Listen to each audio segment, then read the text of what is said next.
Hey everyone, it's a wrap on week 4. This marks the end of my first month of my Zepbound journey. If you've been following along, you know that I've committed to sharing all the ups, downs, and everything in between with you. In this video, I'll be diving into the changes, challenges, and observations I experienced during week 4. Plus, I'll be giving you my end of the month results. So let's get into it. First off, let's talk injections. For my Zepbound treatment, you guys know by now my favorite place is the area around my belly button. I'm curious though where you inject. Drop a comment below. I always love hearing about what works well for my fellow Zeps and why.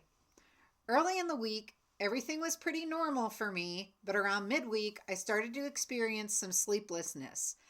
I didn't recall insomnia being mentioned in my research phase, but I've been feeling it occasionally for the last 2 weeks, and it usually hits around mid to late week. So I decided to do a little more digging to see if others are experiencing the same thing, and here's what I found. Insomnia can actually be a common side effect of medications that influence metabolism and appetite, like Zepbound. Weight loss drugs often come with reports of sleep disruptions, but why does this happen? Well, there are a few reasons. Number 1, increased metabolic activity. Medications like Zepbound can ramp up metabolism, which can lead to higher energy levels and potentially interfere with your body's natural wind down process at night. Number 2, hormonal shifts. Tirzepatide affects hormones like insulin and glucagon, which in turn can influence cortisol and melatonin, those 2 hormones that help us regulate sleep. Number 3, appetite suppression. For people on Zepbound, the drastic reduction in calorie intake could also play a role. Hunger pains or fluctuating blood sugar levels can disturb your sleep.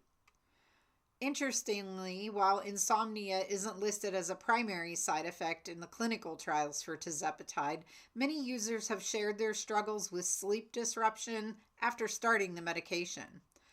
Rapid weight loss can also impact hormone levels, including cortisol, which may contribute to those restless nights. Plus, lifestyle changes like dietary modifications or increased physical activity could also be playing a part. So back to my week 4 update.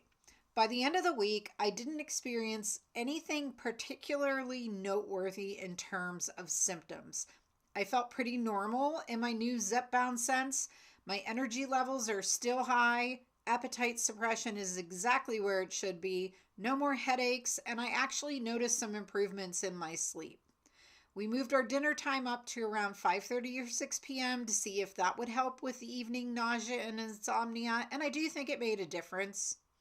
Now let's talk results. After week 4, I've lost 1 more pound, and my blood pressure is 121/77. Those numbers are pretty solid as far as I'm concerned, and I'm happy with them. As you all know, the 2.5 milligram dose is really just to introduce us to the medication. It's not really for the purpose of weight loss. So for my monthly totals, I've lost a total of 4.5 pounds.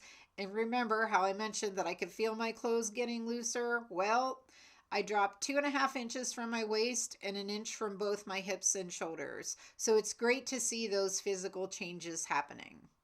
So that's my week 4 Zepbound update and my monthly 1 recap.